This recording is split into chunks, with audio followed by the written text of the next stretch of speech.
네, 안녕하십니까. 신기수입니다. 자, 어제 우리 장중에 상당히 이제 오후 되니까 또 밀려 내려오죠.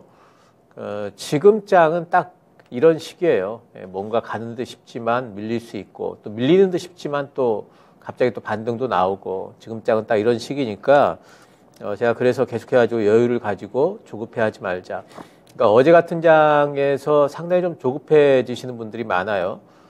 그리고 자꾸 매수하려고 그러고 이제는 바닥이 나왔는가 이런 생각하시고 또는 오늘 반등 나오는 장이니까 오늘 뭐 2, 3%라도 먹어보자 그러고 종목에 접근하시고 그랬다가 금방 5%, 7% 물리고 이런 수 있는 장세가 이제 지금 장이고요. 그래서 계속해가지고 지금 제가 여유를 좀 가지자 이렇게 말씀 좀 드리고 있어요.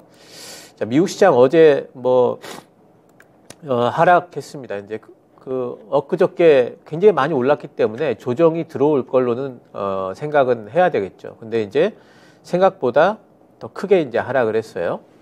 그 시장은 지금 이제 흔들리게 되면 이렇게 생각보다 더 크게 흔들리고 또 한 번씩 반등이 나오면 또 급반등도 나오고 계속 이래 가면서 뭔가 좀 바닥을 좀 타진하는 움직임들을 가져가게 될 것 같아요.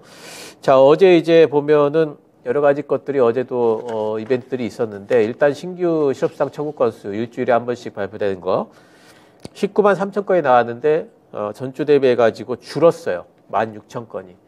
그러니까 신규 실업수당 청구 건수가 줄었다는 얘기는 새로운 실업자가 줄었다는 소리죠. 회사에서 해고된 사람이 그만큼 줄었다. 이건 뭐냐면 고용이 탄탄하다. 그럼 이제 좋을 것 같지만 지금 시장에서는 연준에서 긴축하고 있는데도 불구하고 고용 시장이 탄탄하네. 그러면 인플레이션이 쉽게 안 잡히겠네. 이렇게 되는 거죠.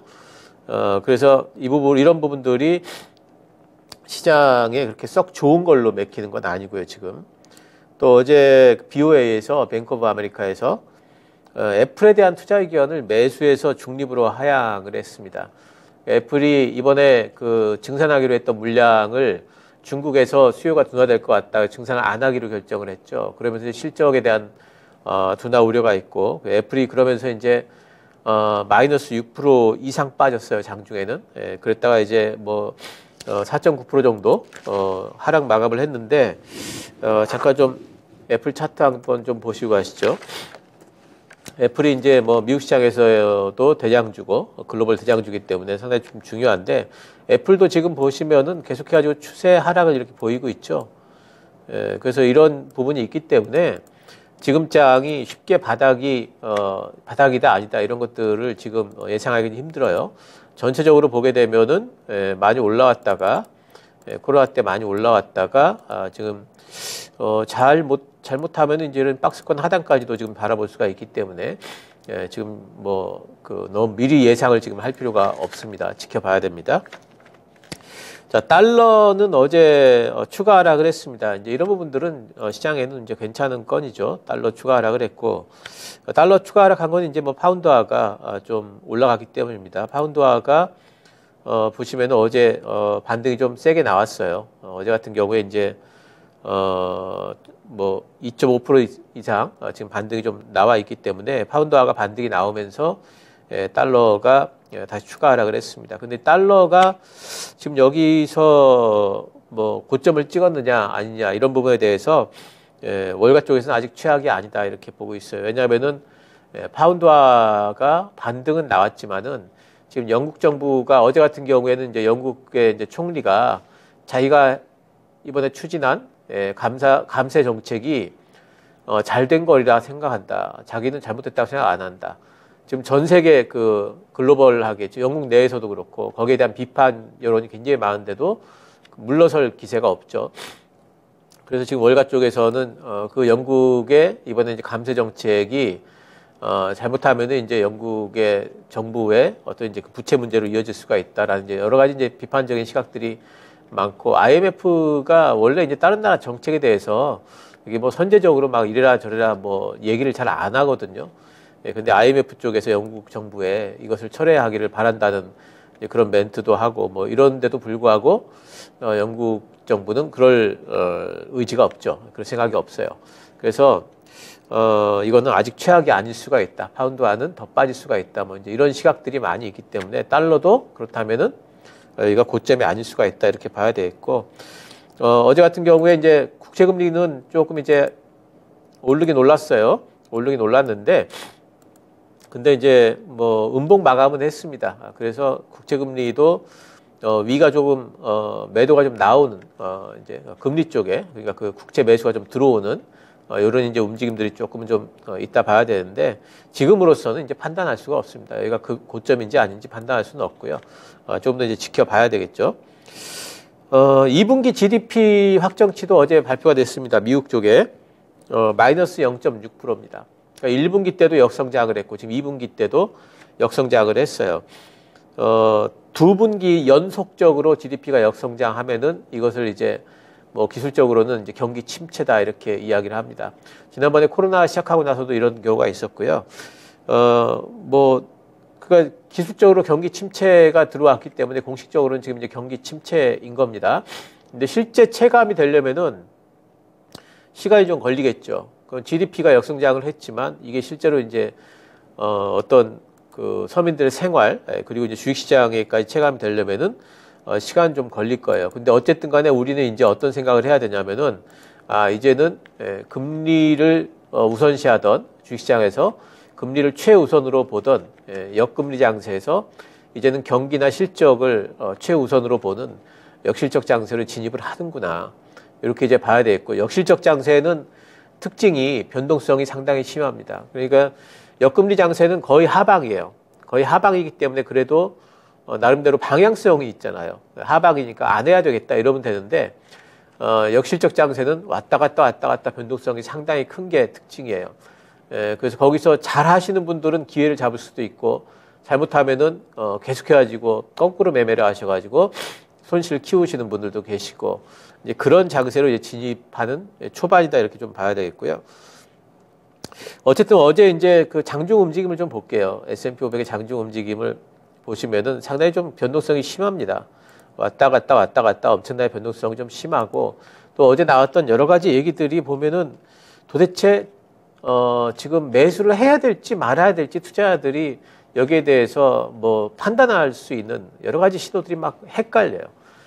그러니까 과연 이제 신규 수렵상 청구 건수가 줄었기 때문에 경기 탄탄이네, 경기는 괜찮구나 하고 긍정적으로 봐야 될지, 아니면은 이거 아직까지도 그러면은 연준의 금리 이거 긴축 걱정해야 되나 이러고 부정적으로 봐야 될지, 또 뭐 달러가 하락을 했는데 달러 하락했으니까 괜찮은 건지, 국채금리는 근데 상승을 했네, 뭐 여러 가지 신호들이 막 엇갈리죠.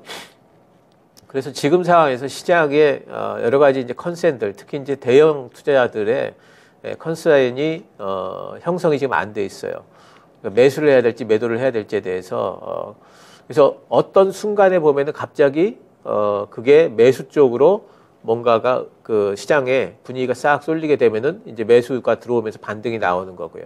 갑자기 어떤 순간에 불안감이 커지면서 매도 쪽으로 쫙 쏠리게 되면은 또 추가 하락이 나오는 거고, 이런 상태예요. 지금 그 여러 가지 것들이 지금 가능성이 있기 때문에 그것은 지금 어쨌든 신호를 좀 봐야 됩니다. 제가 계속 말씀드리죠. 바닥 신호를 확인을 해야 됩니다. 심리가 중요해요. 지금 같은 장세에서는 특히 다 그렇습니다. 심리는 어디 나타나냐면은 차트에 나타납니다. 그래서 차트를 잘 보면서 바닥 신호가 나오기를 기다려야 됩니다. 지금 기다림이 제일 좋고, 조급하면은 정말 힘들어지는 그런 장이다 이렇게 보셔야 되겠고, 바닥 신호가 없이 반등이 나오게 되면은 늘 현금화를 하셔야 되겠고, 왜냐하면 바닥 신호 없이 반등이 나오면은 다시 또 하락할 수가 있으니까 기회가 또 오겠죠. 그런 생각으로 지금 좀 조급함 없이 좀 기다리시는 게 좋습니다. 자, 오늘 종목은 에코프로 가져왔습니다. 자, 에코프로 같은 경우에는 뭐 여러분들도 잘 아시는 종목이죠. 이제 뭐 2차 전지, 아직까지 2차 전지주로 봐야 돼요. 왜냐면은 지주사인데요. 전체 그 관련사들이 다 2차 전지 쪽에 일을 하고 있습니다. 에코프로 그룹의 지주사고, 여기 보면 에코프로 BM, 에코프로 BM은 다들 아시고요. 양극재한 쪽이고, 에코프로 HN이 있습니다. 이쪽에는 이제 필터라든가 환경 쪽에 일을 하고 있어요. 또 에코프로 머티리얼즈가 있습니다. 여기서는 이제 양극재용 전구체를 만듭니다. 우리나라에서 제일 그 전구체 생산을 크게 하는 쪽이고요. 양극재용 전구체는 중국 쪽에서 수입을 많이 하기 때문에 만들면은 팔리는데, 그리고 이제 굉장히 좀 수입해 오려면 비싸겠죠. 근데 이제 이 에코프로 기업 그 그룹 자체 내에서 이런 것들을 조달을 하고, 에코프로 CNG라는 데가 있어요. 여기는 이제 요즘에 폐 배터리 쪽을 상당히 좀 주목하지 않습니까? 이 회사가 이제 배터리 리사이클링, 폐 배터리 쪽 하고 있는 회사가 되겠습니다. 또 SK 이노베이션이 있습니다. 여기 수사 리튬. 요즘 리튬 가격 때문에 굉장히 말이 많죠. 그러니까 뭐 폐 배터리, 리튬 이런 관련 회사들이 지금 자회사로 다 있는 거예요. 또 에코프로 AP가 있습니다. 또 양극 소재 쪽에 하고 있고. 그러니까 이 회사는 광물에서부터 시작해가지고 리사이클링까지, 광물에서 수상화 리튬부터 시작해가지고 배터리 만들고 그 나중에 만든 폐배터리 가지고 리사이클링 하는 것까지 전체적인 배터리 순환망이 지금 완성이 돼 있는 회사고요. 광물 가격도 급등하고 또 뭐 여러 가지 변동성이 심화되기 때문에 CNG하고 이노베이션의 실적이 올해부터 상당히 좀 급성장을 하고 있습니다.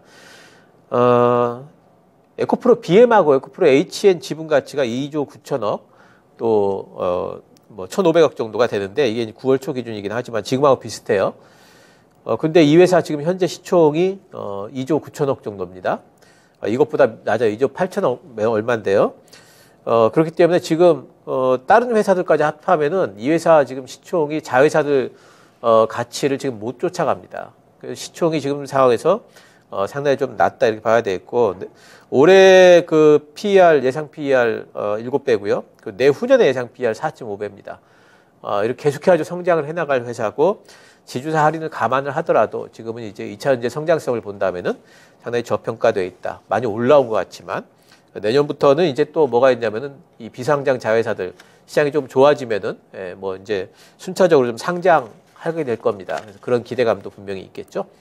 자, 차트 보시면은 많이 여러 가지 좋은 얘기들을 꾸리면서 올라와가지고 지금 딱 조정 구간이에요. 시장이 안 좋아서 지금 조정받고 있죠. 지금 매수 기회가 아닌가 싶어요. 박스권 전략 가도록 하고요. 11만 4,500원 이하 뭐 매수하도록 하고요. 그리고 목표가는 13만 5천 원, 어깨 부분, 요번에 올랐던 부분에 13만 5천 원 정도 잡도록 하고, 손절가는 10,000원 잡도록 하겠습니다. 10만 원 잡도록 하겠습니다. 뭐 대응들 잘 해보시고요. 자, 오늘도 여전히 관망, 바닥 신호 나올 때까지 관망입니다.